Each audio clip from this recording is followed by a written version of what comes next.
Hiya, and welcome back to Rain Check, the game that teaches us that... my microphone. The game that teaches us that, that every single gay furry visual novel protagonist gets easily flustered. So, case wasn't clear. These saves are all broken. They're all broken. We can't use them. Never go into a casino either. Yeah, no. Yeah, all of our saves are broken. And fast skip doesn't work either, so let's just make sure skip scenes is on. And now... Oh no, I tried that. I tried that, but it didn't work. We get to go into here.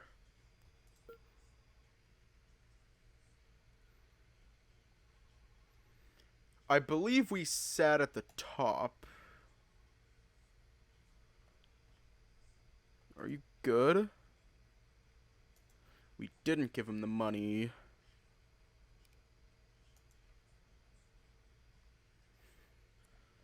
And there we go. Yeah, that's it. That's how easy it was. Hiya. The magical wonders of technology. My eyes jolt open, startled by the sudden thud. Perfect timing. You're awake. I was just about to wake you up. We're heading out in 30 minutes. His voice, though muffled by my grogginess, guides my gaze towards him. I know, right? Reluctantly, I manage to sit up, my eyelids heavy and vision blurry. The room is dimly lit, making it hard to pick out the details.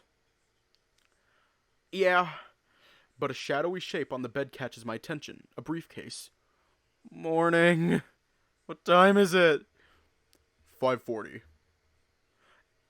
AM or PM? AM or PM? Is the fucking sun even up? AM or PM, Rue? AM or PM? Are you okay? How'd you sleep? See, I couldn't. Like, when I was still in high school, I would wake up at 6:30 a.m. every day, and the sun wasn't even up.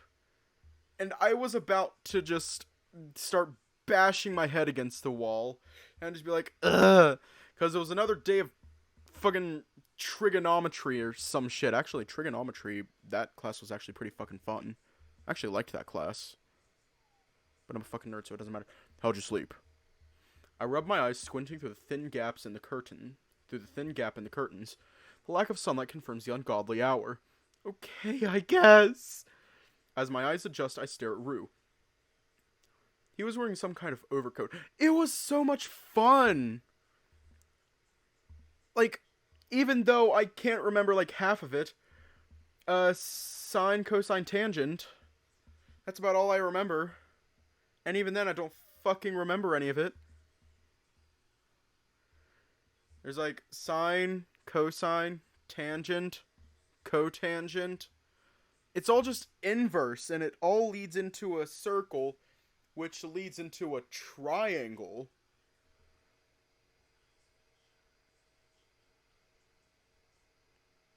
Math makes no fucking sense. As my eyes adjust, I stare at Rue. He's wearing some kind of overcoat. What's with the coat? Aren't you hot in that? I wear it when I'm out for investigations. It helps me stay hidden. He tugs on the collar of his shirt and fixes his tie. I'm only mildly warm, not the worst thing ever. I see. What about the tie? What about it?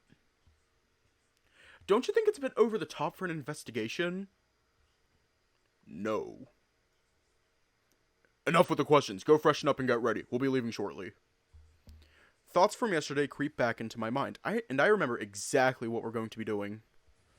Tossing the blanket aside, I awkwardly get up, trying to suppress the morning wood that's become apparent now. Theo, whatever you go by, I'm gonna call you Teddy. Theodore, Teddy, my friend. put your penis away. That'd be greatly appreciated. Now's not the time for your penis to be active. Please put it away. I try my best to hide it from Rue, who's already distracted with packing. I merely nod in affirmation as I walk past him and stumble my way to the blindingly bright bathroom. It takes a bit for my eyes to adjust before I can find the sink. I turn on the tap and stare at myself in the mirror. I look like a mess. Don't judge a man in his fashion sense. As I splash cold water on my face, I'm reminded of yesterday's events. My wallet, the assault, the cryptic messages, and the embarrassing realization that I passed out here. Everything's going to be okay. Hopefully. I turn off the tap and I'm about to exit the bathroom when I see Rue standing outside waiting for me. With the briefcase in one paw and an umbrella in the other, he looks ready to depart. Are we leaving now? He nods. We'd better. Javier is waiting for us downstairs. As I pick up a towel to dry my paws, Rue speaks up again after a moment of pause. By the way, about yesterday. Who's Coulson? The sudden mention of the name catches me off guard. I haven't heard that name in years. Coulson? You were muttering their name last night. Did I? Crap. My face is flushed and I quickly look away, trying to act as nonchalant as possible. They were, a friend! My voice cracks just as I'm about to finish my sentence. Is that so? Well, it's none of my business, just curious. His line of questioning reminds me of what he mentioned last night. Oh yeah, why'd you bring up sleep talking last night? It's actually related to this. You spoke another name yesterday when you passed out on my bed. Maxwell? Another one of your friends? I wince at the mention of that name. My head looking down at the ground to avoid eye contact. No. That was my father. Was. I see. He mutters something to himself before he speaks up once more. Well, just keep that in mind. You might unknowingly reveal something personal. Oh, fuck. We're gonna reveal something personal. Oh, no! You know what? I'm actually going to do what the, my eye doctor fucking wants me to do. I'm actually gonna fucking put on my glasses. I should be wearing them. Seriously, I should be wearing them, but I'm not. I should be fucking wearing them, and I'm not wearing them, and now I'm going to wear them. Fuck.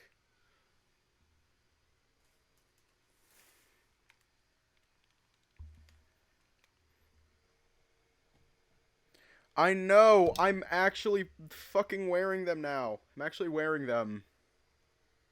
You know what I mean. I nod back, and now I'm wondering if I said anything else last night. I didn't say anything revealing last night. Did I? His chuckle is gentle, as if trying to lighten the mood.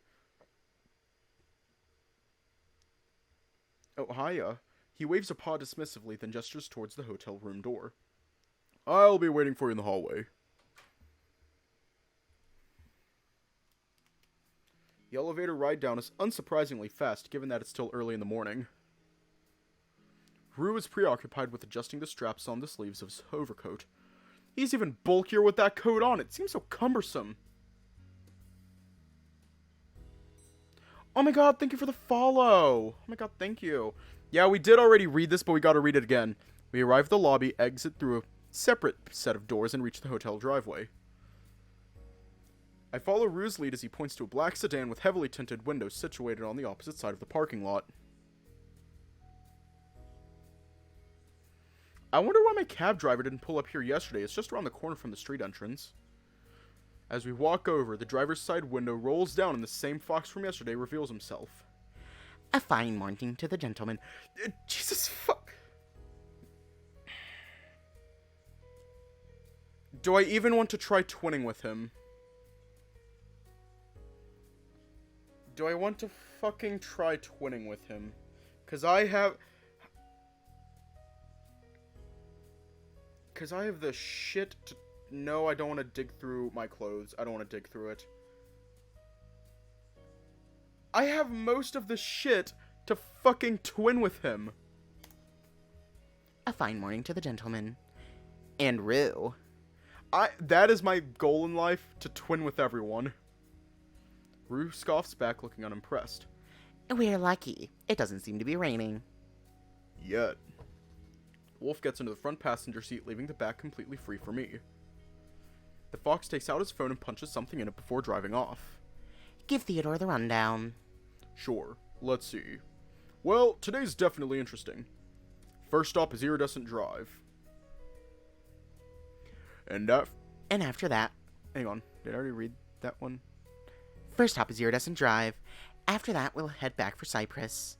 And if time permits, we'll check out another site. I'll explain more of what we'll be doing when we get there. My attention bounces from Javier to Rue. The height difference between them is striking.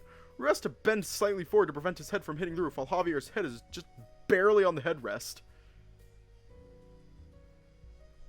I stare out the side window, seeing the building slide by like a carousel as we speed down the deserted morning streets.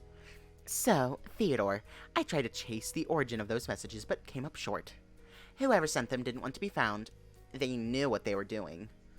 My paws curl tighter around the edge of my seat. And that being said, this still could be a bluff, and it may not be serious at all. Wait, how'd you get into my messages? I don't remember giving you my passcode. Oh, I didn't need it. I just simply ping... Javier nerd noises. Javier noises. Clever. It's child play, really. You lost me at multi-tool. He hacked into your phone, more or less. Hey! You're grossly oversimplifying the mechanisms at work here. Just drive. The fox mutters something under his breath, a grumble of discontent. Eventually, the silence returns, and with it, the feeling of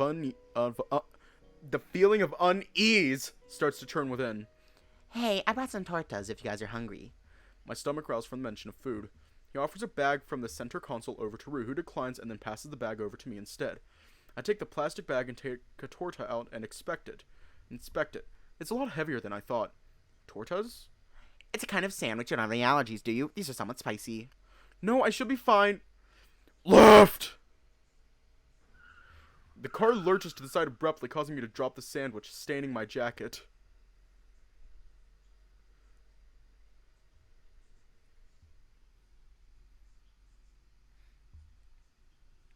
Now and then, I get insecure from all the pain. I'm so ashamed. I am beautiful, no matter what they say. But words can't bring me down. I am beautiful, no matter what they say. But words can't bring me down.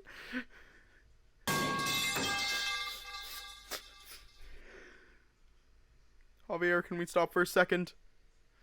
Let's just hold a small service for the sandwich. Can't believe I'm going to say this. Fuck the jacket. We lost our torta. We lost it. We're going to. It's so emotionally damaging. Ah, pendejo! Javier wrestles with the steering wheel, maneuvering the car around an intersection and swerving past a blurry figure. A resonating thump vibrates through the vehicle, violently shaking us in our seats. Fucking hell! Manage to fasten myself to my seat and regain balance as the car stabilizes and comes to a stop. What the hell just happened? Did we just hit someone? Glancing behind, I see a figure sprawled on the street with lengthy black skid marks trailing over the curb and sidewalk to where we are now. No, I swerved around them at the last second. Luckily! They're getting back up. They'll be fine. The fox examines his side view mirror and nods. Yeah, let's not waste any more time. What? We're just going to leave? Are we all good? I'm fine, I guess. Me too. Me too. Fine, I guess. Me too. Then we're leaving. Isn't this a miss and run, though? Not when they jump out from the sidewalk. They were either on something or that was the saddest attempt at insurance fraud I've seen in my life. We can check the dash cam later. My heart's racing from the near collision. How can they be so calm about this? Shit! The engine light is on. Must have shaken something loose in the hood. Might be a sensor. Fuck! I didn't get insurance for this rental. Can you help me check it out when we stop? Please? Fine. The rest of the car ride is much calmer in comparison. Even after attempting to clean it, my jacket carries the lingering scent of chili peppers and onions, prompting me to remove it. Javier is driving much slower and with caution now. And you. Try not to get too comfortable. I don't want you falling asleep on something very important. Okay. And Rue keeps casting glances over his shoulder as if we're being followed. Despite the relative quiet, my nerves are anything but settled. I look down at my phone to check the time. It's almost 6:30. We've been on the road for over 30 minutes now. See, I would have started crying. Not the worst thing that happened. You know what? Theta story time once again. This was, I think, no, it was my junior year of high school. These glasses are fucking up my ears. I'm taking them off. I can still see. It was my junior year of high school. I think I was watching YouTube on my phone and eating McDonald's. Well, I wasn't paying attention. My dog comes up and steals a chicken nugget right out of my hand, and I'm just like, what the fuck just happened? I look over. He's already eaten the chicken nugget. He's fucking Kirby. He fucking did the Kirby to it, and I'm just like, what the fuck? At that point, I wasn't even mad. I was kind of mad. I looked down at my phone to check the time. It's almost 6:30. We've been on the road for over 30 minutes now. How much further do we have to go? My question goes unanswered, swallowed by the silence in the car. It was like, why the fuck did you steal my chicken nugget? Looking outside, I realize we're in an industrial area. The warehouses and factories stretching as far as the eye can see. The city skyline is quite distant now, but I can still distinguish the silhouette of the Grand Marine. At least I think. Actually, we're here. We'll park down the street and walk the rest of the way. We pull over next to a sprawling factory that looks long abandoned with the rusted fence surrounding the perimeter. Where the hell are we? How do we get to a place like this when we were just in the city minutes ago?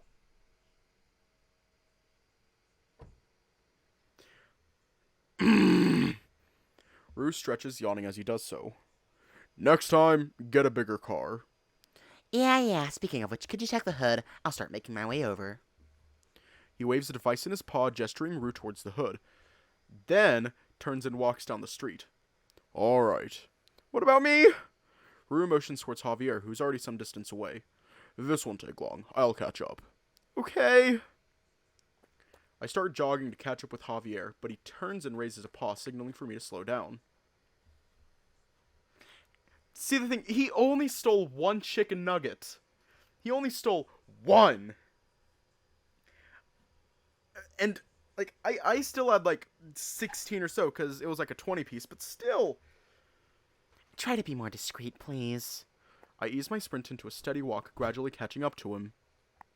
For a man of his size, Javier certainly moves quickly. Or maybe it's just me who's slow. Silence envelops us as we stroll down the dimly lit road, the fox's gaze ahead unwavering. Eventually, we come to a halt before a towering rusted gate. Beyond it, an imposing power plant looms, flanked by a large warehouse. I look over at Javier, who's pointing the device in his paw towards the gate.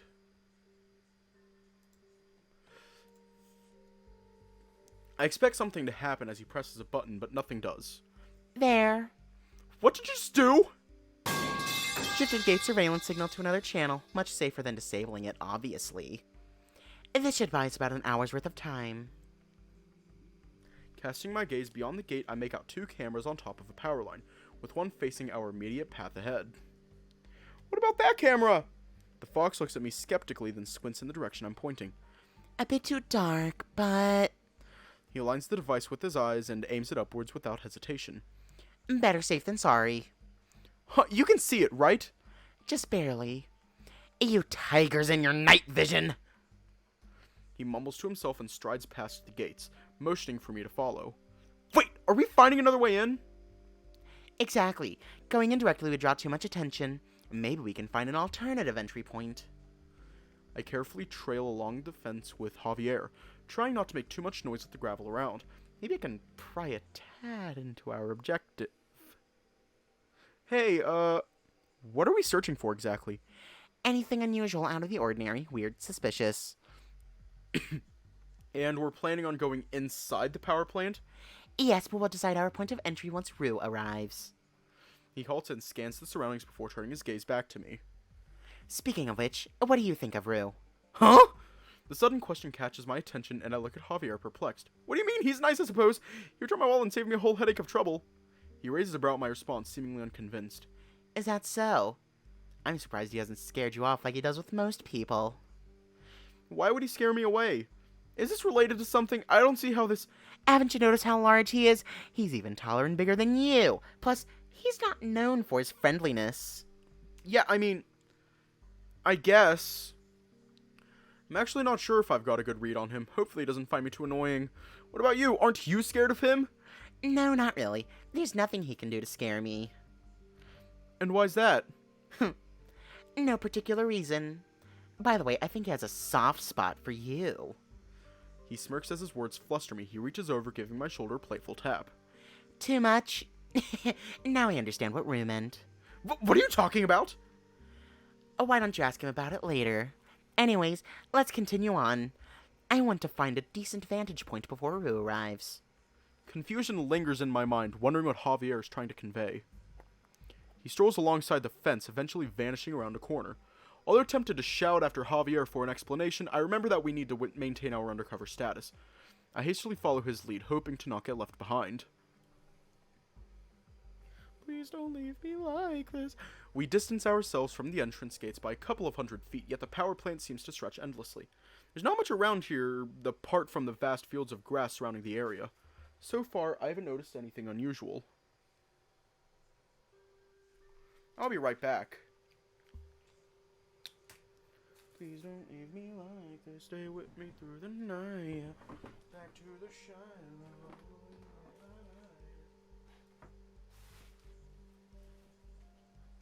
don't leave me like this. Stay with me through the night. I'm sure you all remember that one cat. Yeah, that one cat who wouldn't leave me the fuck alone a while ago. Yeah. He walked in. He just walked in. I walked up, spooked him, he ran out, then I closed my door because I don't know why my door was open.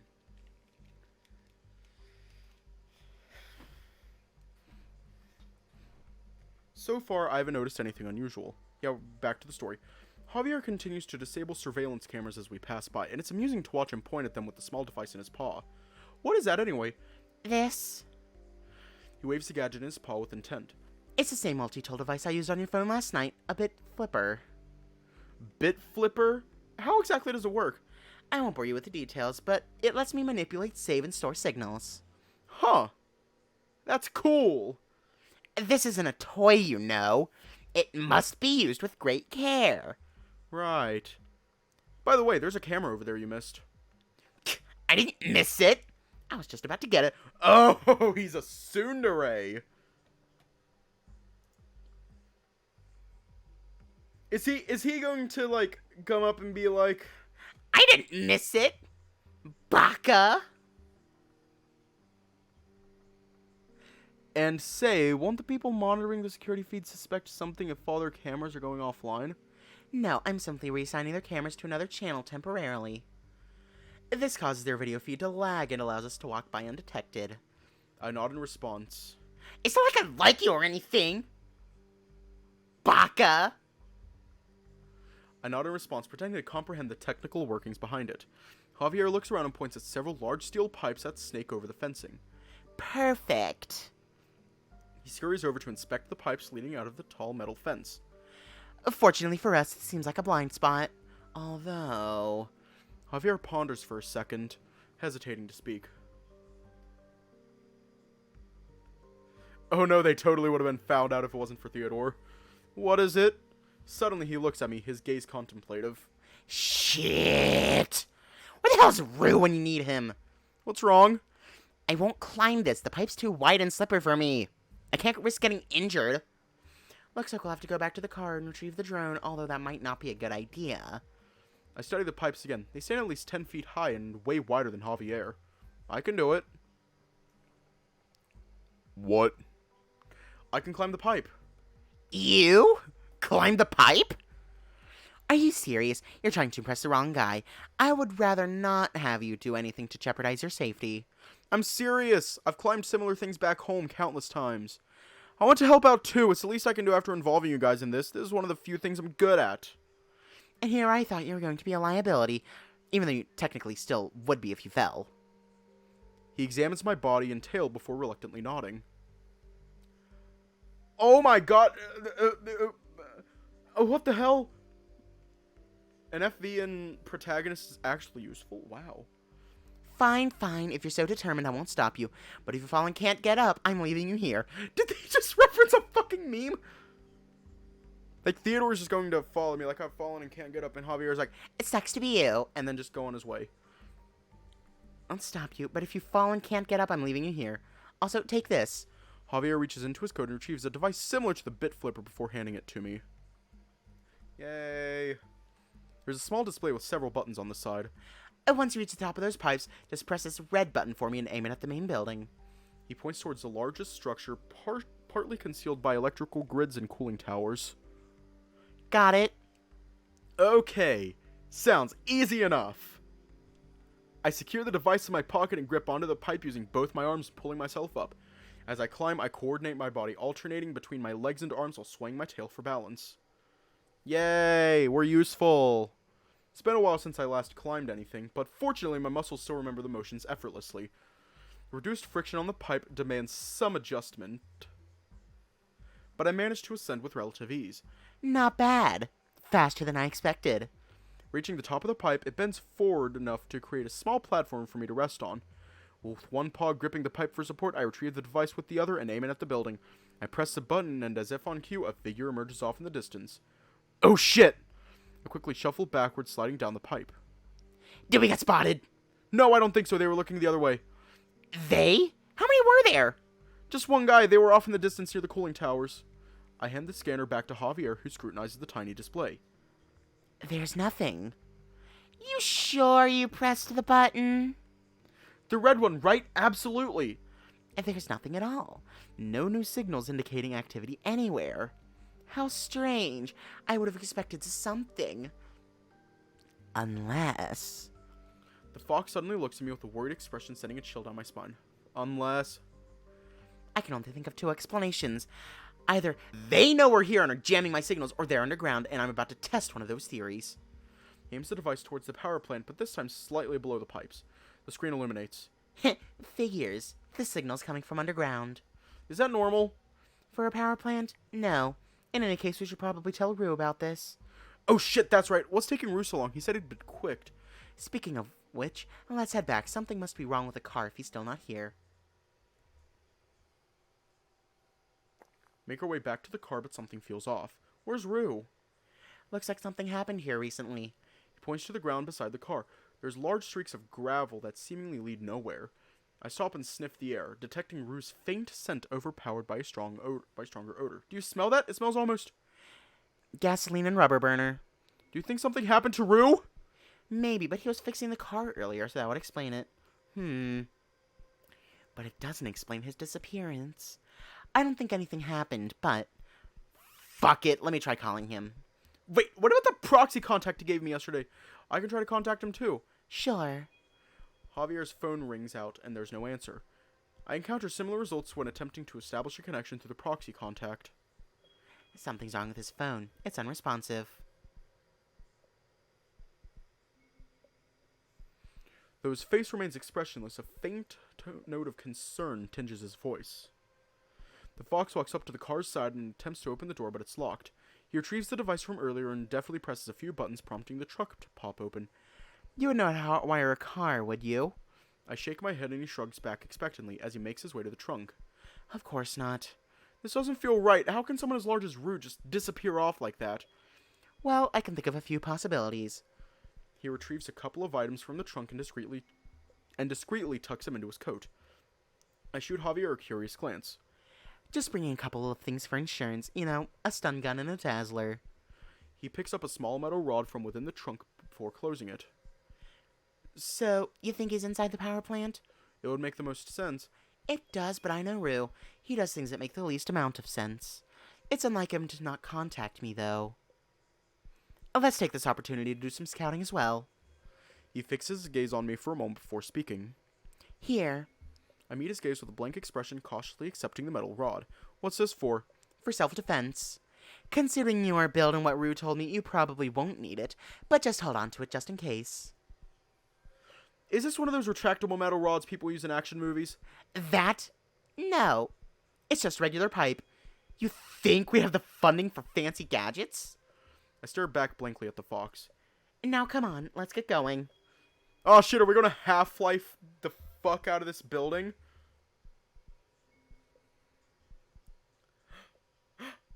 Do we get to Half-Life the building? Do we get to the Valve Half-Life the building? Yay! We get to become the gay furry version of Gordon Freeman. Let's get going. We hasten our return to the pipes we encountered earlier, deeming it as the safest point of entry. As we move, Javier's eyes remain vigilant, ceaselessly scanning the surroundings. Hey, Javier. Yes? Do you think Rue climbed over the fence? It doesn't seem likely he would go through the main gate. If he entered the power plant, then yes, it's something he would do and is capable of. He stops talking and fixates on the large pipe, going up on his toes to gain a better view inside the plant.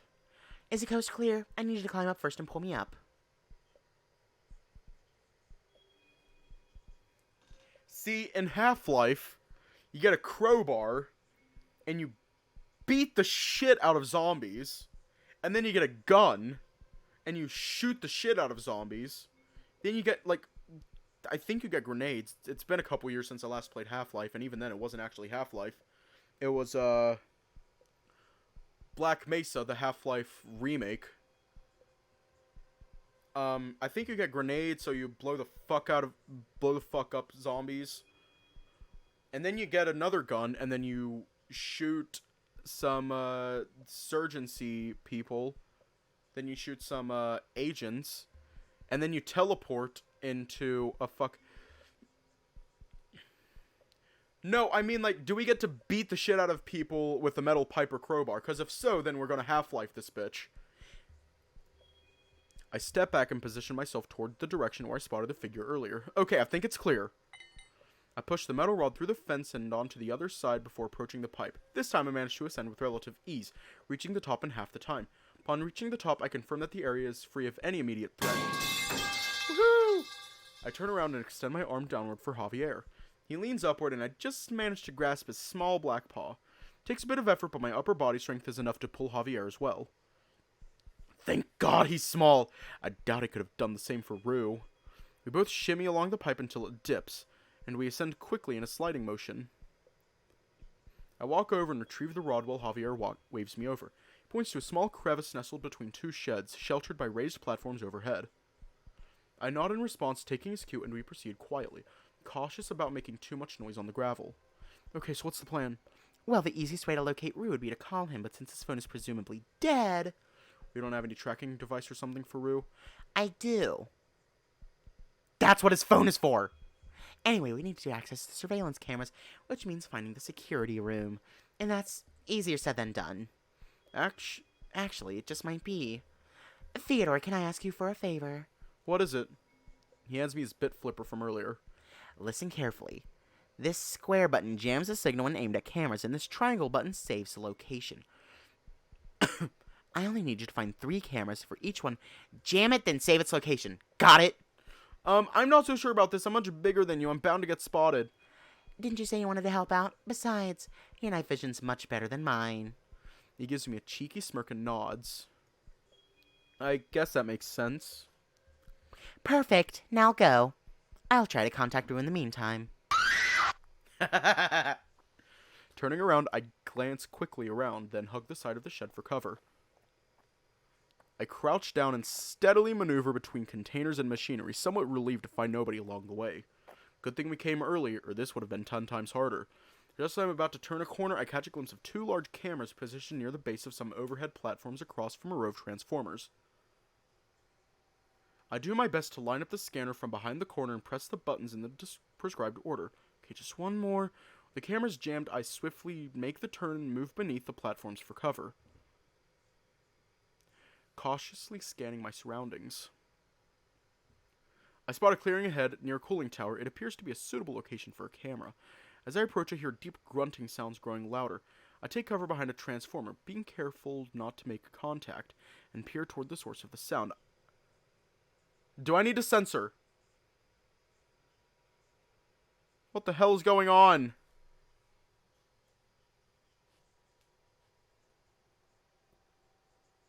My back. Despite the darkness, my grip tightens on the metal rod as I make out several figures relentlessly beating someone on the ground. Each one of them carries some form of weapon, their swings merciless and brutal. There must be around 6 of them! They don't look like power plant workers. Yeah, but it only skips NSFW scenes. It doesn't skip weenie doodles. I squint my eyes trying to discern the person being attacked, but their distance of at least several hundred feet makes it difficult to identify. I'm pulling it up anyways. Because I don't fucking trust it. Based on their spacing, it appears to be a larger individual. Wait, is that Rue? Without hesitation, I turn around and quickly jog back, retracing my steps to find Javier.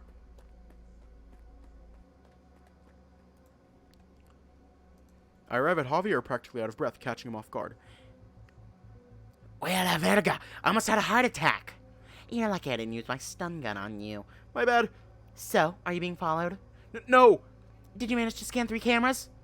Shaking my head, I slump over and rest my arms on my knees. So what happened? Did you find Rue? Yes! Well, I mean, no. I saw someone. They were on the ground surrounded by at least 6 other people. They were getting beaten. Couldn't get a clear view, but they looked large, like Rue. The fox tightly grips his arm, unsure of my words.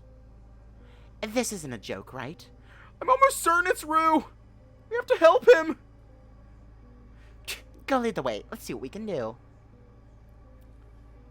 Yeah, we get to Half-Life 2 some people. I rush back to where I had spotted the body, with Javier swiftly following behind. Looks like they're done with the assault.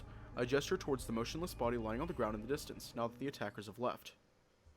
It's dark, but I mean, it could be Rue. Even if it isn't, we have to check up on them. Just as I'm about to sprint over and aid Rue, Javier holds me back. Wait, someone's coming. We both look back at the body as another person carrying what appears to be a bat comes back into view. I avert my gaze as they start swinging at the body. Talk about cruel. We need to do something. Fine, if I have to. Do you think you can carry Rue out of there? I hesitate, suddenly realizing that responsibility falls on me. Hopefully he's still curious. Hopefully he's still conscious, because I don't think I can carry him out of here. He might be too heavy for me. Then drag him. Okay, I guess I can do that. Great, now on the count of 3, we'll run in. If it's just one person, we can probably handle this. I'll distract the assailant while you get Rue, then we both make a break for it to the main gates. He points off in the distance to where the car is parked. Understood. I nod slowly, refocusing my attention on Rue in the distance. What the hell did I get myself into? Okay, ready? 1, 2... What the hell are you two doing?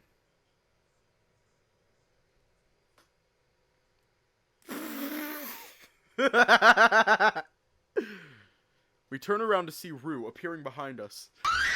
Crouching down and peering over the corner to see what we're up to. Rue? Where the hell were you? Long story, I'll explain after. Thank God you're okay! Why wouldn't I be? I thought that was you over there! We were just about to rescue you! Amidst the commotion, I faintly hear Rue chuckling as I point towards it, my face cringing from the onslaught I'm witnessing. Fun. Well, in that case, I think it's best to leave now. Wait, we're not going to help them? Why should we? We're not even supposed to be here, remember? But... I look to Rue, hoping he'll have a different perspective on this. His eyes bounce between me and the victim in the distance. Give me a second. Where are you going now? To help. Rue starts walking toward the attackers. Javier sighs heavily and shakes his head. There he goes again, doing reckless shit. It's a miracle I'm still alive working with him. Wait, he's going in alone? We're not gonna help him? Should have taken this rod. Phrasing! Phrasing! Fucking phrasing! Just, I get what he means, but phrasing! Phrasing! Fucking... Ugh.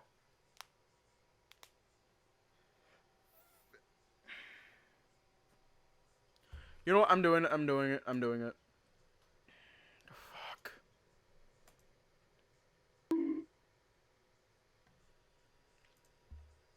I won't stop you if you want to help. I'm staying here. I look back and see Rue slowly making his way over. I actually do have some editing skills, but I'm like too busy existing.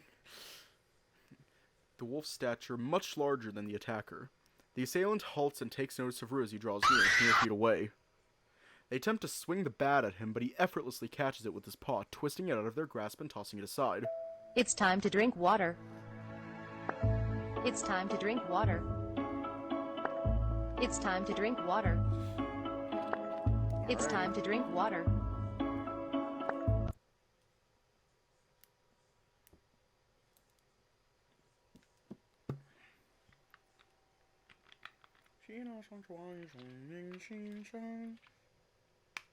Wanting to make another.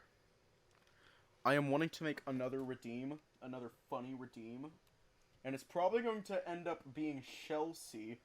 You know, Chelsea from Fishhooks are all, come on!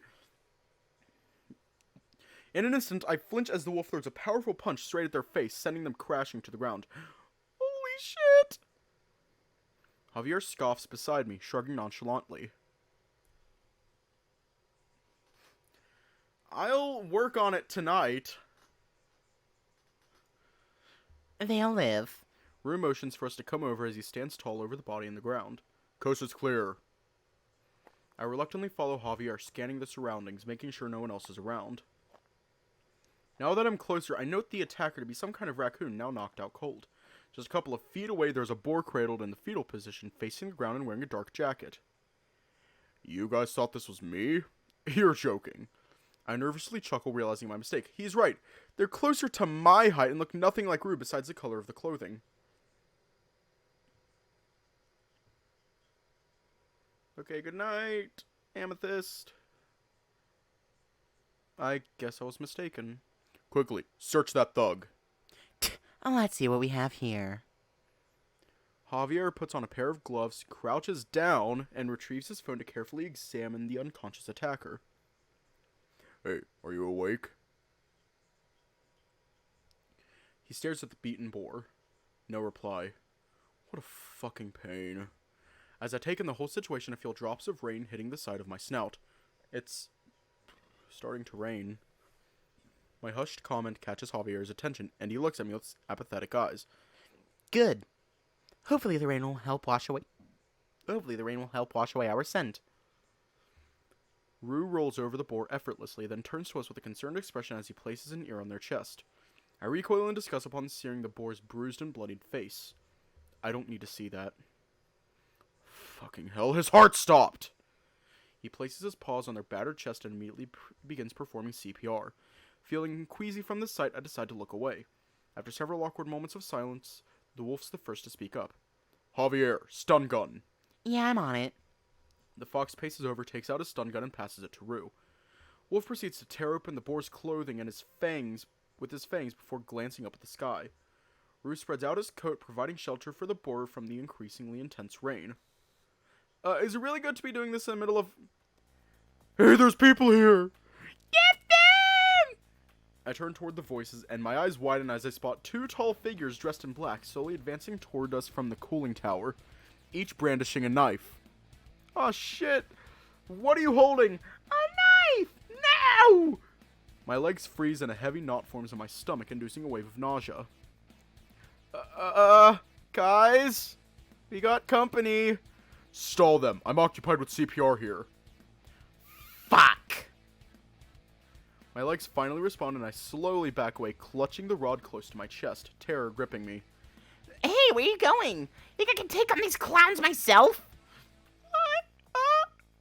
My eyes quickly bounce between Javier, Rue, and their approaching figures. I don't think I can. I make out the pair as they draw closer, a weasel and a raccoon. Suddenly, the weasel locks onto the fox and makes a bad dash towards him.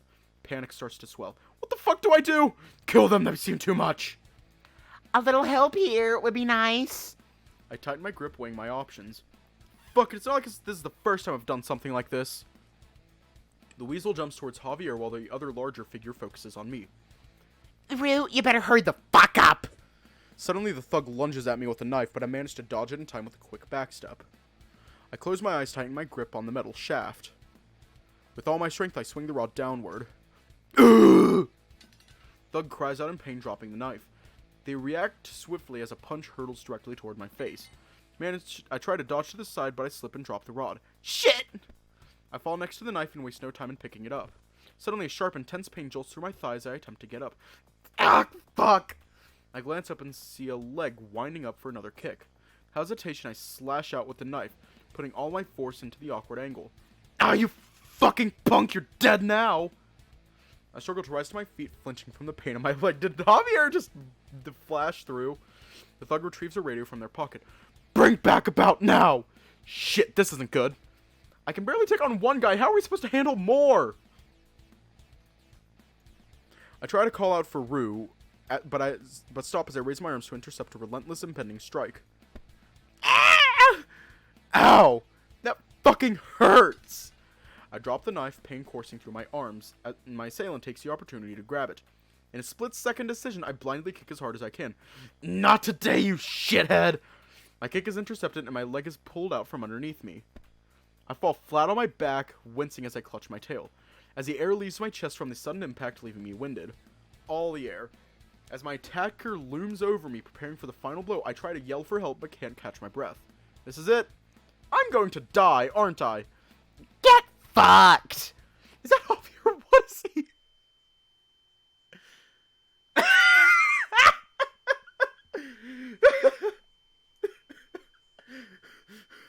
Oh my god! Holy fuck!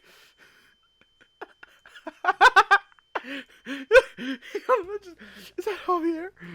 Get fucked!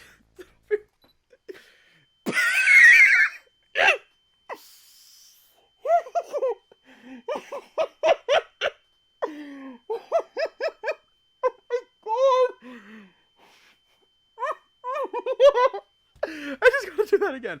Just one more time.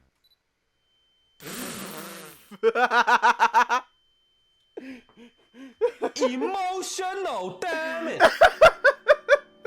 Damn it. A sudden blinding fiery light engulfs the sky, causing my vision to be overwhelmed by a bright light.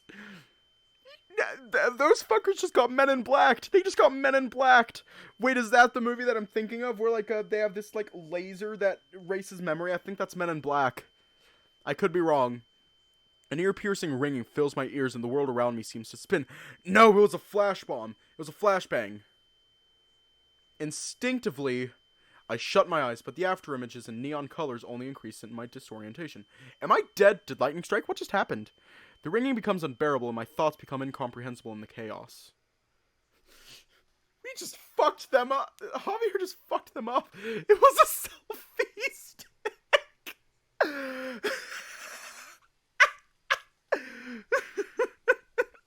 It was a selfie stick.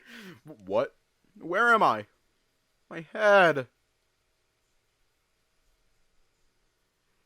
Battling disorientation, I fight to reorient myself, but a guttural groan escapes as searing pain courses through my thigh. OMG, say cheese, bestie. I gaze blankly ahead, my eyes gradually refocusing, my body weighed down and soaked by the rain. There's a large figure in front of me. Is that Rue?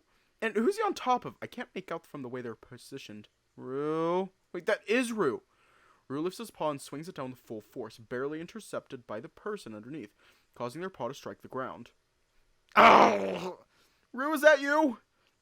As my vision finally returns to normal, everything falls into place. I'm left in shock, watching Rue fight off my attacker. Rue skillfully immobilizes the attacker's head, foiling their attempt to sink their teeth in him. I flinch as the wolf forcefully slams Raccoon's head onto the wet ground, abruptly ending the fight. Holy fuck! I stare at Rue as he slowly rises, his posture and stance still poised for another round. You just got fucked up. Glancing around, I notice Javier's assailant lying face down several feet away. Over here. I turn to the whisper behind me and find the fox on the ground, wincing in pain, clutching his right shoulder. I forgot to warn you about the flash. That was horrible! I never want to experience that again. He chuckles and swiftly shifts his attention to Rue. Slowly the fox gets up, still holding his injured shoulder. I struggle to follow suit, my entire body protesting. Let's get the fuck out of here. I've reached my monthly quota of physical altercations. Rue walks towards us with concern. You guys okay? Can you walk? He primarily focuses on my injured leg. Yeah. I manage to return a weak smile, despite the throbbing pain in my thigh, and survey the entire scene. The three thugs lie motionless, one of them with blood staining their leg. Right, I did that. Alright then, let's go. I shift my gaze to the boar being lifted by Rue's sturdy arms. Quit daydreaming, let's move, unless you'd rather stay here. Wait, what happened to them? Are they... Questions outside? Main gates. We shouldn't linger. The two make haste with their steps, and I try my best to limp past the bodies on the ground without staring any further. What a mess. I think I'm going to do this entire update tonight. The rain is easing up. Thankfully, it's a light drizzle now. I managed to hobble my way out with Javier taking the lead, disabling any remaining cameras and eventually unlocking the gate. The wolf effortlessly carries the boar in his arms while Javier runs alongside. Enduring the pain, I glance behind me to check for any potential followers. Nothing, thank God. After what feels like an eternity, I finally catch up with him. Rue's crouching beside the boar, with Javier handing him a small, dark bottle of rubbing alcohol.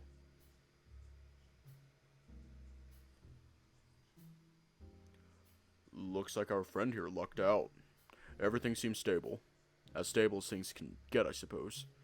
Rue hands back a bottle and removes his gloves. He cleans the man's face and the exposed chest fur through the torn shirt. Thank God no one else came out. Javier smirks and takes out a device similar to the earlier scanner, waving it in front of me. You're welcome.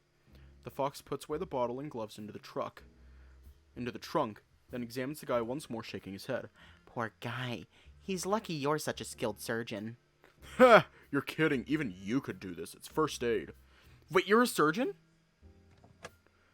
The wolf carefully picks up the boar as Javier opens up the back door. Hardly. I went to medical school but dropped out. Oh? Why's that? Javier shrugs. I know bits and pieces, but it's something about his family. Rue ignores our comments and carefully places the boar in the back seat, barely managing to fit him in. If you guys have time to chat, you can discuss how the hell we'll be driving to the hospital. There's no space in the car for all four of us. Why don't we just call an ambulance? We cut the round trip in half for them. Plus, we don't want to explain what happened to Mr. Piggy here. Javier tries to open the driver's side door, but Rue holds it shut. Hey! Get in the trunk.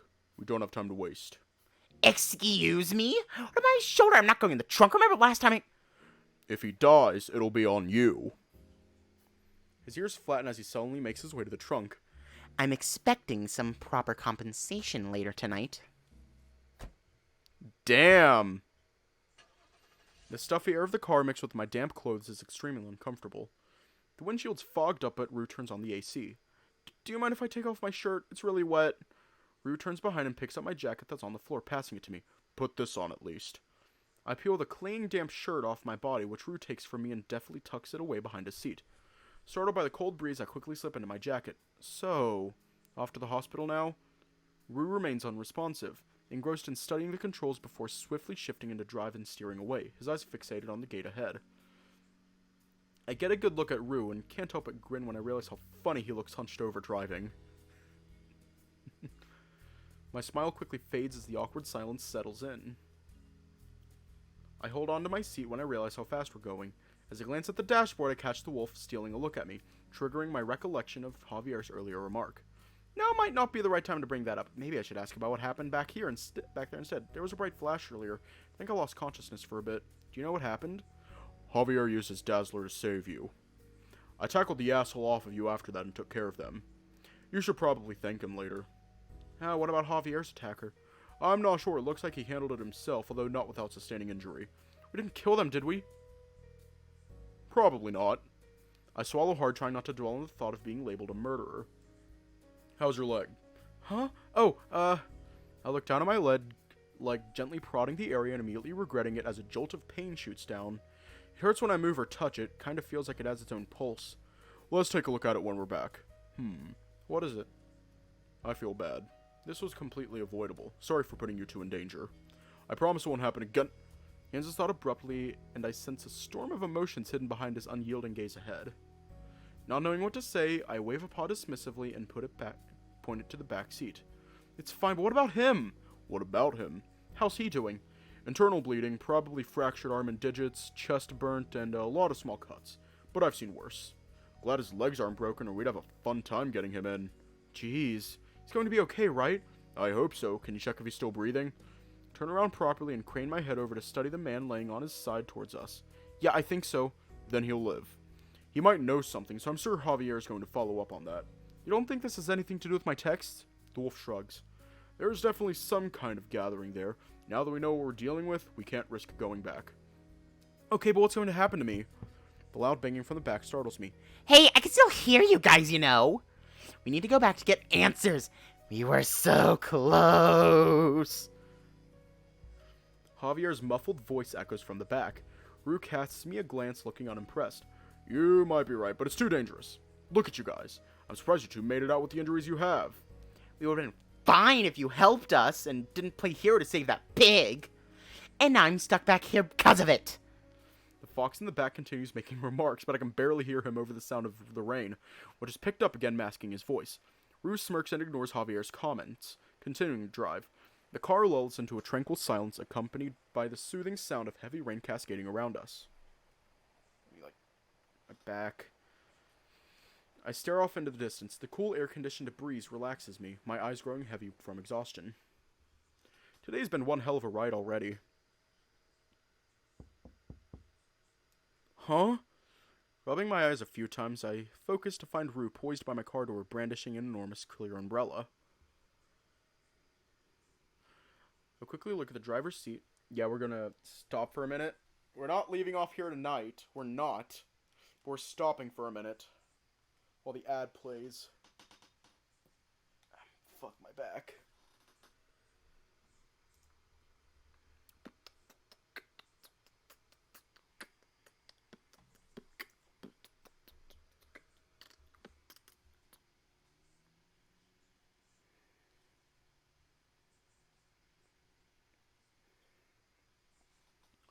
I'm just checking a couple things. Don't mind me.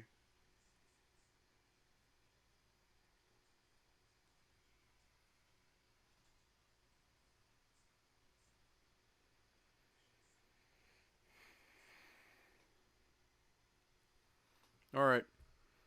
I quickly look at the driver's seat and then behind me.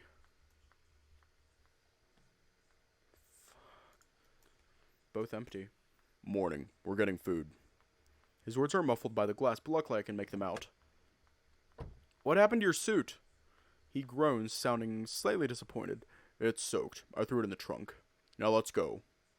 I stick close behind him, trying to avoid the puddles, as he guides out me through a small empty street.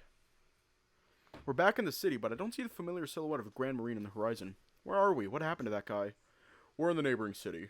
I figured we'd come here since it's close to the hospital. Javier can fill you in on everything. He chuckles and I return a forced chuckle back as I remember what happened earlier. We walk up to a small building with the words, Puma's Brew, at the top. After you. He opens the door and I spot Javier motioning to us from the back as I walk in. It's a nice and quiet cafe, a bit small, with a lone Puma working behind the counter organizing things. Seems like a good place to unwind after what happened. I walk over to a small rectangular wooden table and take a seat across from Javier. About time. I'll be back. Bathroom. Yeah. Have fun touching yourself in there. Javier imitates a shooing motion towards Rue as he hangs his umbrella. Wolf retaliates by smacking him on the shoulder, leaving the fox flinching in pain before departing. That hurts, you mutt! He turns his attention back to me, his annoyed expression dissipating as he massages his shoulder with the paw. Are you okay? No, I'm not. Well, I can't say I didn't try. Maybe we should talk about something else. Do you guys come here often? You can say that. We debrief and get food here. The owner here is a childhood friend of mine. Oh, I see. He also acts as an informant for us. He takes a sip of his coffee that's been sitting there since we arrived. Sleep well. I tried to wake you up earlier, but you wouldn't budge. Must be nice not having to huddle up in the trunk like a ball. Yeah. I glance down at the table, but look back up when I hear Javier laughing. He downs a cup of coffee in front of him and grins as he passes me a menu. I'm just messing with you. Mostly. How's your leg? It still hurts when I move it, but it's manageable. I should be fine, but what happened to the man we found? We dropped him off at the hospital. Quite literally. I cock a brow back in confusion. What do you mean? Ooh and I placed him in a secluded area of the hospital parking lot and called for an ambulance from a payphone. Can't afford to get caught. That's a lot simpler than I thought, especially considering the tools you have at your disposal. Sometimes simpler is better. Oh, right, thanks for saving me back there at the power plant. Rue told me you used your dazzler to stun the guy. His face lights up almost immediately, takes out the dazzler from his coat and twirls it in his paw. You mean this? Oh, it was nothing. Didn't mean to blind you earlier. Didn't mean to blind you either, but I didn't have time to explain. He chuckles and puts it back in his coat. You saved my life. I'm pretty sure that raccoon was about to end me. He shrugs. Don't mention it. If you died, I would have been next. Heh, I guess. Rue sits down without saying a word, his gaze fixated on his phone. He eventually puts it away and waves the puma from behind the counter over. I quickly glance over the menu, but nothing in particular catches my interest.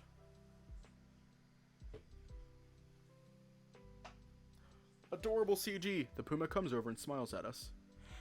Dust, how's the business? When are you going to quit and come work with us? Rue gives a nod to them, who returns the gesture and grins at Javier. Good, and I could never. The cafe means too much to me. The puma lets out a hearty chuckle. But it's been a while, hasn't it? What brings you guys around this time? Another case, you know how it is. I do. Dust finally notices me and grins. New team member? No, he's accompanying us for this investigation. Oh, that's rare. You're lucky. He looks at me waiting for a reply. Theodore. Ah, Theodore. I'm sure you've heard, but I'm Dust. Hope the two of them don't give you too much of a hard time. I had a bad experience in the past working with another civilian. Don't get me started. I'm still healing from the injuries. I chuckle nervously as Javier sneers at his own remark. No, they've been great. They've been a big help. The puma nods approvingly. I'm sure they have. Now what do you guys have? The usual for us. And for you, Theodore? Oh, I'll just have what they're getting. Rue looks back to Dust and hands him the menu. There you have it. Give me a bit to get your orders, fellas. The puma walks off and immediately Javier gives a look to Rue. So, you're gonna tell us or what? Where the hell did you go earlier? Like an old couple. I swear, Rue and Javier are like an old couple. Like an old couple. Rue stares back at Javier and then at me. Actually, I was about to bring that up. The wolf leans his arms forward, practically taking up the whole table. The MAF sensor loosened caused that little accident earlier. Luckily, I found it a few blocks up the road. Why was the MAF sensor loose? A couple of bumps shouldn't have done that. Exactly. Why? I examined the rest of the hood, but couldn't find anything. MAF? Mass airflow sensor. It's used to measure the amount of air in the engine for optimal combustion. Not like the engine would have exploded, but it's definitely odd that it fell off. I'll report that back. ARC needs better vetting for our rented vehicles. Hey, I got an idea. Why don't we drive your car next time? Keep dreaming. Wait, didn't Javier try calling you too? They're so cute together. Like, they're like an old bickering couple. About that. Wolf reluctantly takes out his phone and places it on the table. I may have dropped my phone in a puddle on the way back. The fox groans and examines the phone, shaking his head at Rue begrudgingly. What is this? Your third time this year? And they're supposed to be waterproof! How'd you waterlog your phone? My paws were wet, and it slipped out. Javier looks beyond disappointed and is about to retort, but Dust comes back with our food. I see everyone's in high spirits. You can say that. The puma chuckles and hands out our orders on the table. Y'all got served a cup of coffee, and Rue and I also got a side of pastries. By the way, I've got something interesting you guys might want to hear. You have my attention. The Puma thinks for a second before replying. You guys know about the tech convention that's happening right now, not too far from here? Yeah, TAI, right? Ah, that's the one. What about it? Allegedly, there was a failed break-in last night. Heard this from one of my customers last night. Sounds suspicious. Anything stolen? No details on that. All I know is that whoever tried to break in couldn't get past all the locks. They were targeting their in-house tech and equipment for Raygenix, Q-Link, Nodal Vision, and a few others I forgot the names of. Q-Link, ugh. Wish they had their shit stolen. Unethical greedy bastards want to see what I cannot read all that fast. As the fox continues talking, my ears perk up upon processing Dust's words. Wait. I flash out the business card David had given me and presented on the table. Nodal Visions. Got this from the CEO's son yesterday. Well, aren't you full of surprises? Huh, what a coincidence. Maybe I could visit David later and ask him about this. First name basis too, huh? Though this could be another potential lead. Or not. Maybe. That's unfortunately all the new things I know. Thanks, it's always interesting hearing what you've got to share. Dust nudges Javier and smirks. Anything for you guys. He waves goodbye and walks off to attend to another table. I take this time to eat what pastries are left while Javier speaks up moments later, looking at Ruinme. Let's see what we know so far about you. You got attacked at the casino, sent an ominous text telling you to go to the power plant. Well, we found that boar there after getting attacked by some gang members. I have no clue who those members were. Didn't look like any gang I have ever seen. I'll need to do some research later. Those people weren't playing around. They were out to kill us.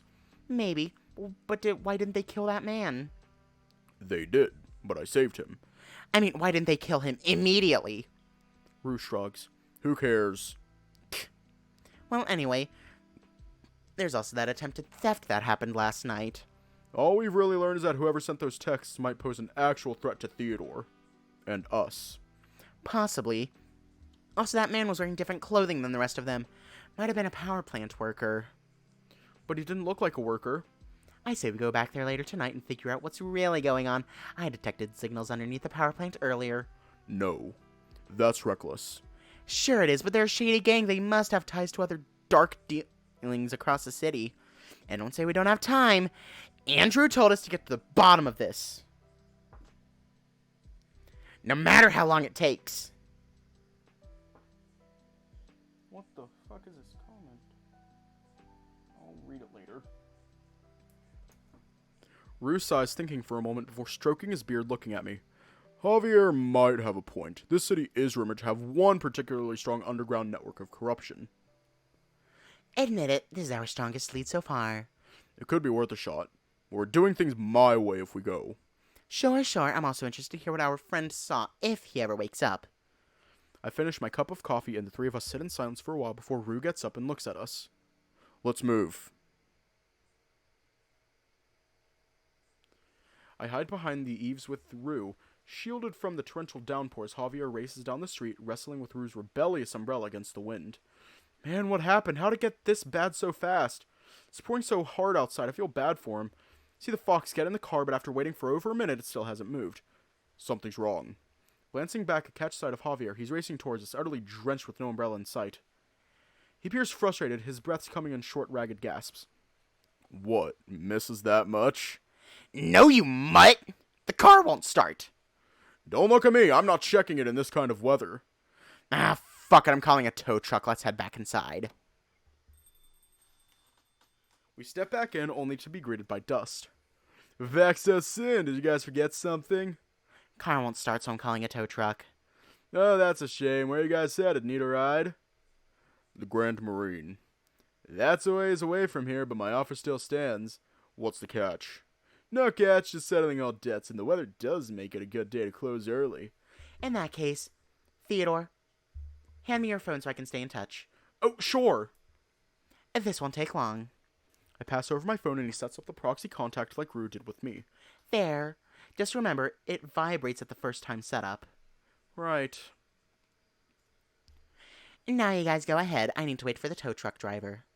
Maybe I'll return this piece of trash and get a bigger car. Theodore's shirt is still inside. Make sure to clear that out. Okay. All good now? Then please follow me. We'll take the back exit to my car. We leave Javier at Puma's Brew, drenched in the few moments between the cafe and Dust's SUV. Weather feels ominous, as though a hurricane looms. The Grand Marine, was it? Yes. We drive off the parking lot and get on the freeway after passing countless stoplights. We hit the road, bypassing numerous stoplights before reaching the freeway. Dust and Rue chat while my focus drifts to the unfolding storm outside. I really hope the rain stops soon. Theodore, was it? Huh? Oh, yeah, what's up? Is it true? What are we talking about? Sorry, I wasn't paying attention. Yes, it's true. I saw it. Another skeleton user. Highly psychotic. Oh yeah, I was attacked by a disheveled-looking man yesterday.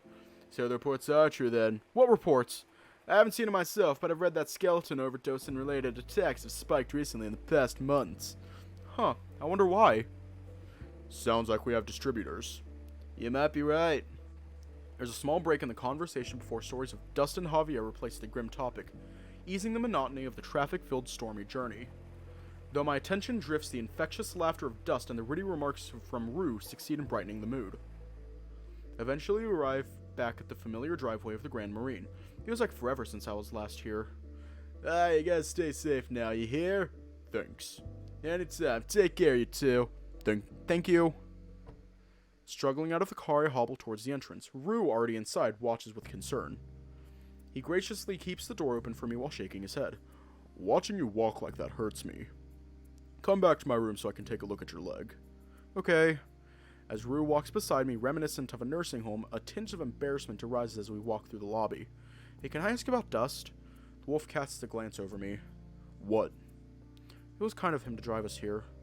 That's because he's in our debt. Well, Javier's debt. Yeah, which leg? Oh? The fox helps with his taxes. What do you mean by helps? It's legitimate, right? Rue shrugs and smirks at me. Who knows? I'm going to go ahead and pull up the sensor. Even though SFW mode is on, I'm still pulling it up. Entering the room, a whiff of fresh linen mixed with a faint chemical smell greets us. Looks like housekeeping came by. Have a seat. We've got an hour before Cypress starts moving their stuff to Hall C. Obeying, I settle on the freshly made bed, watching Rue retrieve a bottle from a drawer to disinfect his paws. On a scale of 10, how bad is the pain? When I'm sitting like this, it's a 2, but movement sends it to a 6. What about when you touch it? I'm not sure. Maybe an 8? How about your tail? How's that doing? Oh, it's more or less healed. He walks over and carefully takes off the makeshift bandage with the claw and throws it away. Thanks again. I hesitate for a second before staring at Rue, trying to process my thoughts accordingly. I don't understand what's going on. Staring down at my empty paws, I decide to speak the main thing on my mind as everything's catching up to me. I'm scared. Rue looks at me in surprise, his expression quickly shifting to concern before he walks over and takes a seat next to me. Go on. His voice comes out slow and empathetic. I don't know. Everything's happening so fast. First my tail and now my thigh. What's it going to be next time? I halt my words and stare silently at the floor. There won't be a next time. I'll do a better job next time. There's a hint of hesitation in his voice, followed by a low drawn-out sigh. I want to apologize. This is all my fault. Can't recall ever seeing him this upset before, if ever. I admit, I was so caught up in saving that man's life, I forgot about you guys. No, you're fine. I think you did the right thing. It all worked out in the end, right? You saved that boar's life. It's not an excuse, but I just don't want anyone to experience what I went through if I can help prevent it. What did he go through? What do you mean? His gaze is distant and he looks defeated. Maybe I shouldn't have asked. I extend my hand to Rue's paw on the bed, giving it a gentle nudge. Hey. That seemed to do the trick as he snaps out of his glazed stare. Thanks, I feel better after talking it out. Right, and I'll do better too. Keeping you and Javier safe, I mean. I appreciate that. Oh, and speaking about Javier, said I should ask you about something about me. He told me this at the power plant. He glances at me but swiftly averts his eyes when he realizes I've caught his gaze, clearing his throat awkwardly. Yes, I was talking about you with Javier. Listen, I don't talk about this stuff often, so I'll just say it. I think there's a strength in you, a resilience that I admire. It's been made more clear today after that fight. I just want you to know that I'm here for you. Despite what happened earlier, I feel a sense of responsibility to be someone you can rely on, now more than ever. Hope you don't take this the wrong way. I'm acknowledging what I see in you and expressing how it makes me feel. That's it. I nod slowly, my cheeks flushing at his words, as I try to absorb what Rue is saying. I see. I'm not sure what to say, but thanks. Why me, though? We only just met yesterday. I empathize with you. After seeing you fall asleep on my bed yesterday, I couldn't help but realize how hard it must be for you. So, I know how you feel, and I'm just trying to help out the way I know best. I break eye contact and stare at the ground. His words carry a weight to them that I can't ignore. Thanks. I guess you're a softy at heart after all. Softy? I wouldn't say that. I glance back and see the wolf flustered, his expression endearing and rather cute. I chuckle at him and our eyes lock, leaving us staring at each other in a comfortable silence. Normally, a moment like this would be awkward with anyone else, but I find myself enjoying this brief connection. He offers a small, reassuring nod, followed again by a quick wink. That unexpected gesture catches me off guard, making me blush once again. Hope you're feeling better. Yeah, emotionally. Not my leg, though. Right, let me take a look at that. Rue gets back up and kneels down before me, examining my right thigh, his head at my chest level. His paw motions to my thigh. Do you mind? No, go ahead. He carefully rolls up the right side of my shorts towards my waistband, exposing my thigh to the wolf. Pushes a paw above and below my thigh and gently feels my injury. His paws are extremely large and firm, the warmth of his paw seeping through my fur and onto my skin. Weren't for the pain distracting me, this would have gone much differently by now. I wince in discomfort as he continues to explore my body, his touching resembling a probing massage. His face leans closer for a better examination, inadvertently nearing my crotch. He pats my fur to unveil the bruise. He parts my fur to unveil the bruise. The mere touch inciting another jolt of pain. That tender, huh? You see this right? I follow his gaze to the bruised patch of skin peeking through my fur. Nasty bruise. Yeah. Let's see the extent of this. Skipping NSFW scene. We both look at each other. Rue's expression is more annoyed than surprised. Shit, what a buzzkill. That's my phone. With the way it's vibrating, it's probably Javier. I struggle to bend over to reach the phone in my shorts, but Rue beats me to it and fishes it out. I got this. It's Rue. Okay. No, there's no penis, I don't think. Let me check. Yeah, there's no penis. Turns on the speakerphone and the sound of heavy rain fills the room. You guys enjoying each other's company? I can hear Javier's laughter through the rain. I'm hanging up now if that's the only thing you wanted to say. Wait, I have some good news that you guys will want to hear. Go on. Man, the boy, he's awake! I called the hospital just now, and they said he woke up not too long ago. Really? Let's pay him a visit later, after Cyprus, of course. Guessing we're not going early to scout around then? No, I don't think we'll make it in time for that. We'll move on to Plan B. What's Plan B? We scout around during their keynote. What? But what if we get caught? A valid concern, but I got just the thing. Call us when you're near. We'll wait for you in the lobby. A please wouldn't kill you, would it? Rue hangs up the call and hands my phone back to me. We decide to take a breather and tidy up as we anticipate Javier's call. I nurse my bruise with a bag of ice that Rue had kindly retrieved from down the hall. Meanwhile, Rue has retreated to the bathroom, stating his fur requires a thorough rinse under a hot shower. I admit to myself that I could also benefit from a good scrub once he's finished, and I'm pulling up the sensor again. I lower the ice pack to examine my thigh. I think the swelling's going down. My mind thinks back to earlier. Man. After that incident, he's undoubtedly aware of my feelings, and it's changing how I perceive Rue. The mere thought of him makes my cheeks flush. Maybe I should have a conversation with him later to avoid any misunderstandings. Cast a glance at the door, then check my phone. No missed calls. Peaked, I rise and peer through the spy hole. I see Javier through the lens carrying a small briefcase while engrossed in a phone conversation. Wait, why didn't he call? Did he forget? As I open the door, the fox puts away his phone and adjusts its collar. Theodore. He gives me a curt nod and strides into the room. Sorry for not calling. I was tied up contacting the hospital again. I finally obtained the man's prognosis. I still don't trust it because Rue's in the shower. I don't trust it. The fox stops midway to the bedroom and stops, turns, and stares at me. You smell interesting. Smells like... What exactly happened while I was gone?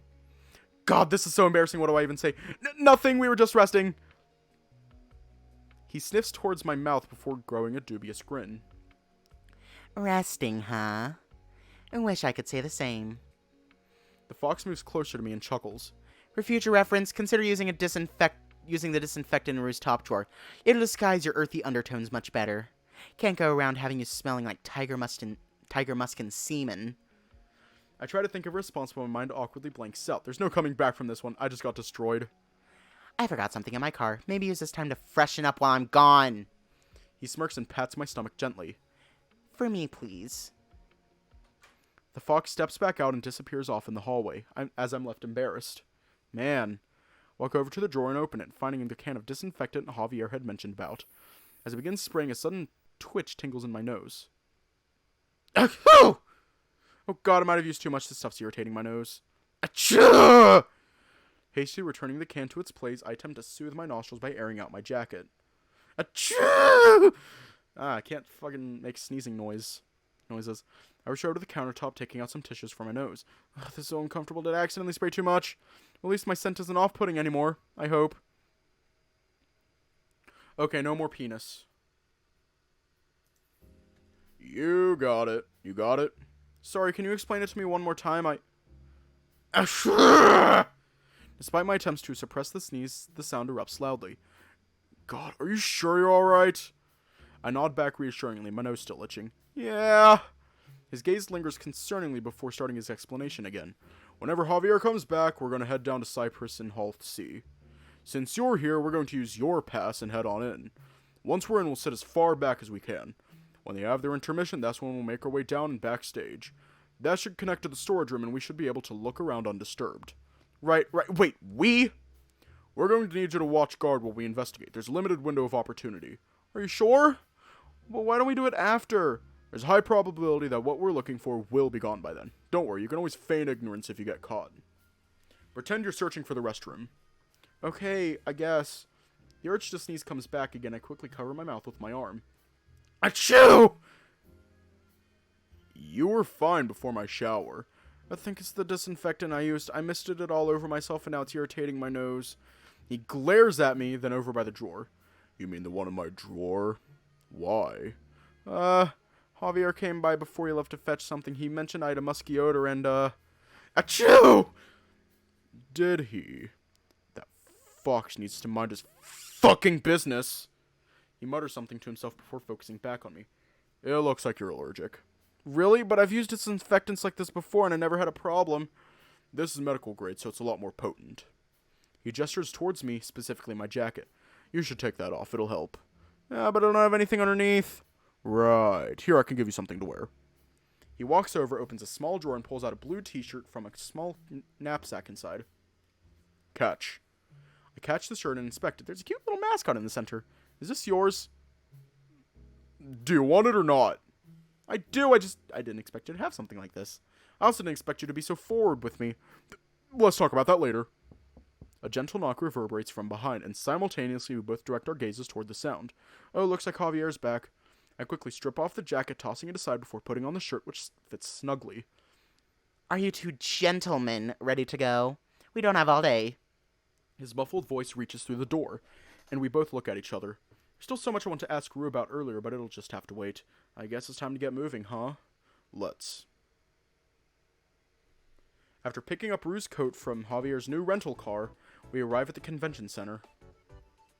The place is as bustling as it was yesterday, possibly even more so.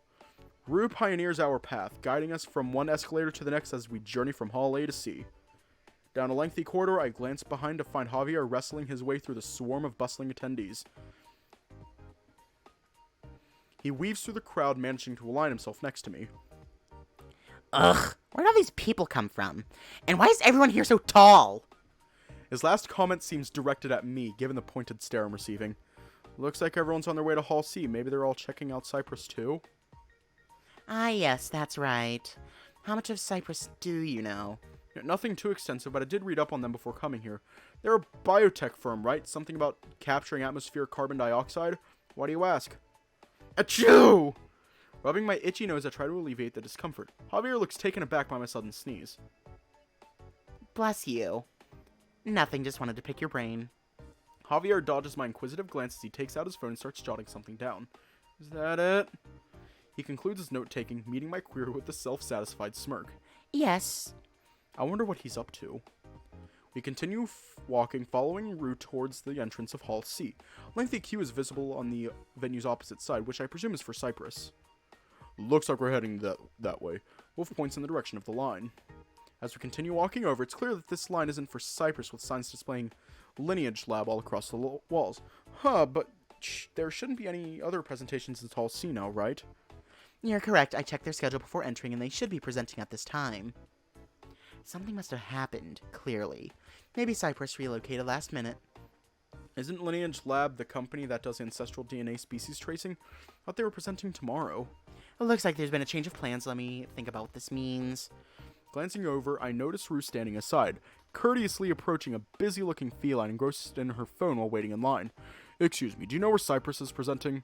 Taken aback, she gives Rue a startled look before shifting her gaze to Javier and me. Cyprus? Their keynote was cancelled. Unless you meant something else. Cancelled? Any idea why? Actually, I'm not too sure. You could probably find out why if you ask around. Right. Thanks for your time.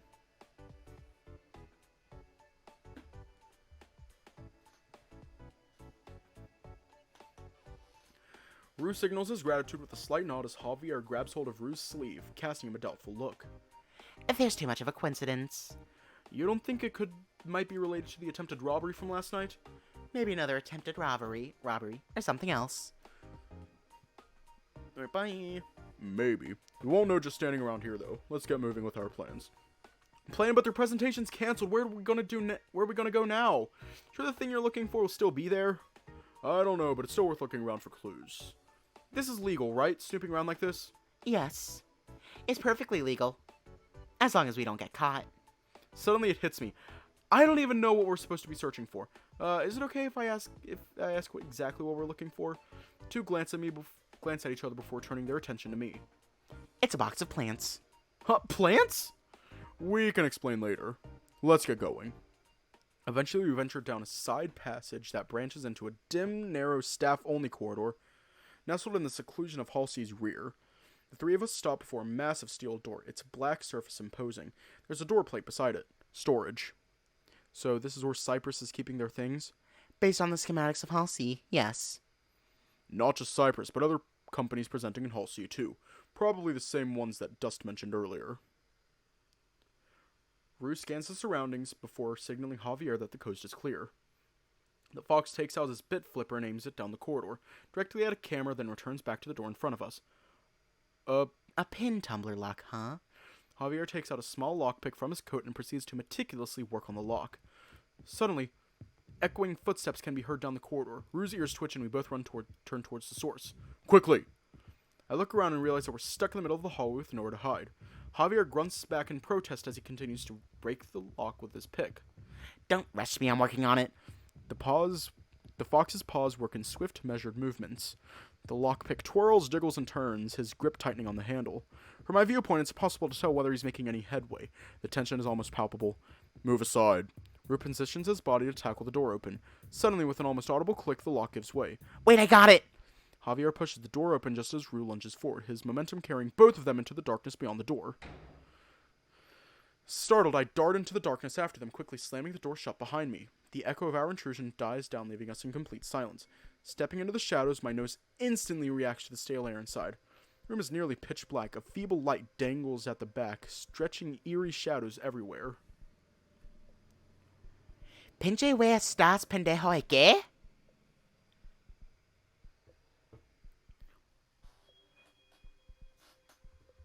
I don't know if I read that correctly. Pinche wea estás, pendejo, ¿no qué? Pendejo, okay? A 1 inch to the right, and I could have been flattened. Apologize! Relax. The poor light causes me to bump into Javier, who's crouched over, causing him to snap back at me with a low growl. Watch the shoulder, you cat! Sorry! Shh! We freeze as the echo of footsteps grows louder, ominously stopping right outside the entrance. Hide. Without hesitation, Javier sprints off into the darkness. While Rue... Okay.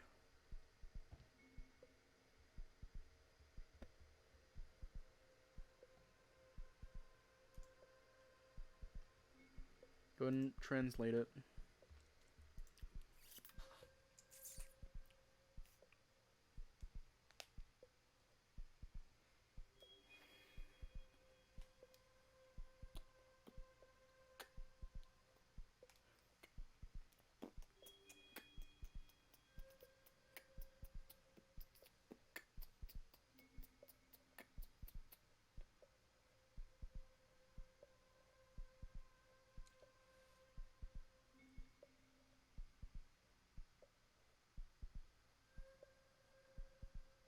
Am I good to keep going? Keep going. Without hesitation, Javier sprints off into the darkness, while Ruth swiftly guides me towards a pile of cardboard boxes nestled away from view of the door. We crouch low, Ruth stealthily peering through a slit between the boxes. Don't move. I can hear the metallic jiggle of a key entering the lock, followed by the slow creak of the door, whereas it swings open, letting the stark hallway light infiltrate the dim room. My nose twitches in overdrive, a sneeze imminent. Shit, not like this! Panic drowns my thought as I frantically pinch my nostrils, desperate not to blow our cover. Suddenly a paw clamps over my muzzle, muffling the eruption, all while Rue pulls me into his chest, effectively smothering the noise. That was a close one. The wolf eases his paw from my mouth. I return a small nod, thanking him silently for his intervention. As the seconds tick by, I hear the footsteps enter the room and continue further down. Casting a quick glance over the boxes, I spot Javier, his figure barely visible, edging his way towards the exit. As I track his progress, a sudden sneeze ambushes me again, this time leaving no room to stifle it. Achoo! The room is suddenly filled with an explosion of sound. My eyes go wide as the echo of the sneeze rebounds off the cold walls. I hear the steel door immediately shut with a glimpse of Javier dashing out. Rue follows his lead, sprinting from our hiding spot. He tries to guide me to the exit, but disoriented from the sneeze, I stumble and lag behind. My nose throbbing with discomfort. Oh no, where did Rue go? Stumbling past shelves, I head in the direction of the door's sound. Hey, who's there? Shit, I look around, but there's no door. Did I go the wrong way? I backtrack, taking a different corner around the boxes, around a different set of shelves. Fuck, where is it? I catch sight of the glistening door handle in the dark and rush towards it. Theodore? My heart skips a beat, the sound of my name freezing me in my tracks. I turn, squinting across the backlight towards a tall, shadowy figure making their way through the maze of shelves. Who the fuck is that? Before I can discern the face in the shadows, a familiar paw cinches around my waist, yanking me out just as their identity nearly comes into view.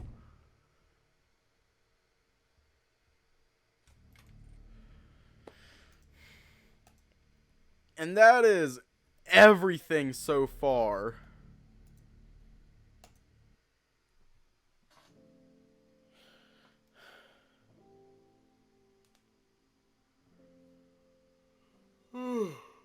Fuck. It's just fuck. Fuck. Just fuck. That's probably what I'll end up doing, like, while I'm editing. Raj. Anyways.